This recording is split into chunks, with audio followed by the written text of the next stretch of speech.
নবী সেজদার মধ্যে পড়ে কাঁদতে থাকবে, ইয়া রব হাবলি উম্মতি, আল্লাহ আমার উম্মত গুনাহগার, আমার উম্মত গুনাহগার, আমার উম্মত গুনাহ করে ফেলছে, আল্লাহ আমার উম্মতের কি হবে, আল্লাহ আমার উম্মতের হবে কি? আল্লাহ পাক ডাক দিয়ে বলবেন, হাবিব আপনি আর সেজদায় পড়ে থাকবেন না, মাথা উঠান। আপনি কাঁদেন কেন?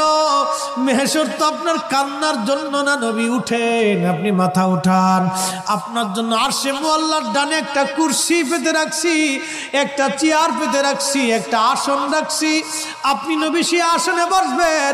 আপনি মাথা উঠান, আপনি আমার হাবিব, আপনি আমার বন্ধু, আপনি আর কাঁদবেন না।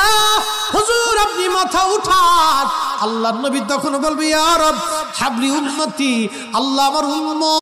আসমান আল্লাহ বানাইছেন কুন ফায়াকুন বইলা, জমিন আল্লাহ বানাইছেন কুন ফায়াকুন বইলা, ফেরেশতা আল্লাহ বানাইছেন কুন ফায়াকুন বইলা, কিন্তু তোমারে আমারে আল্লাহ পাক কুন ফায়াকুন বইলা বানায় নাই।